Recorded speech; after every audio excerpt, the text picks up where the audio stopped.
victoire a été sans appel. Lundi au stade de la Méno à Strasbourg, les Bleus ont étrié les Danoises, 4-0, grâce à un doublé de Delphine Cascarino, 31e, 47e, et au but de Griette Jnebock, 54e, et Valérie Gauvin, 66e, dans le dernier match amical de la France avant que Corinne Diacre ne révèle, en mai, la liste des joueuses retenues pour disputer la Coupe du Monde en France dans 2 mois. La liste des 23 est elle aussi limpide dans l'esprit de la sélectionneur que l'a été cette victoire française? En conférence de presse après le match, Corinne Diacre débute, elle n'est pas plus claire qu'avant le stage. J'ai encore quelques interrogations, bien évidemment. Je ne sais pas comment vous dire ça. Mais alors qu'un journaliste lui dit que c'est un peu flou, elle rétorque, non du tout, alors certainement pas. Vous ne me connaissez pas bien. Non, c'est assez clair. Ma liste est très claire. Les attaquantes marquent 2 points. Disons que certaines incertitudes se dissipent. Si dans les cages, avec Sarah Douadi, ou au poste défensif, Wendy Renard, Amel Majori ou Griette Jnebock, entre autres, il y a peu de place pour des surprises, il y a plus d'opportunités à saisir au milieu et en attaque. Alors que l'attaquante Marie-Antoinette Katoto n'avait pas été retenue pour ce rassemblement des Bleus, certaines de ses coéquipières offensives ont marqué des points. C'est bien, la concurrence est rude, abondera la sélectionneur au moment de saluer la performance de Delphine Cascarino qui confirme. Ça me donne une arme supplémentaire au niveau offensif. Oui, puisqu'à côté de la double buteuse lundi contre le Danemark, Valérie Gauvin a encore brillé. Si je la fais jouer, c'est que je crois en elle. Après, c'est sûr qu'elle a un jeu atypique.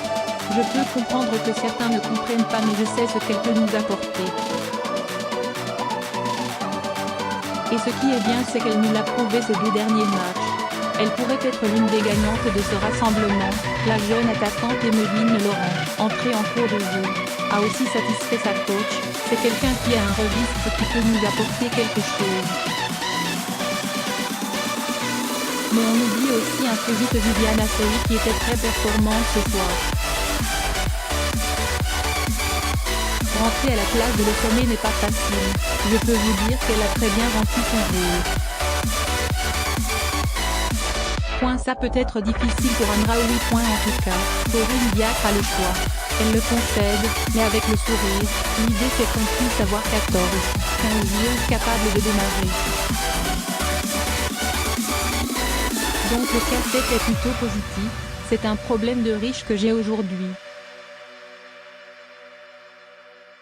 Au milieu de terrain, la tacticienne semble bien avoir tranché sur Grace Gayoro, comme doublure de Gaëtane Tinet au poste 10. Oui, complètement. Mais je sais qu'elle peut jouer 6 aussi, donc ça me fait 2 cordes à mon arc. Et Gaëtane a 32 ans, elle ne pourra pas faire les 7 matchs, sourit-elle. A contrario, ça risque d'être un peu plus complexe pour Kira Amraoui, restée sur le banc face au Danemark après moins de 10 minutes de jeu avant ça contre le Japon. C'est difficile parce qu'elle arrive dans un groupe qui fonctionne bien.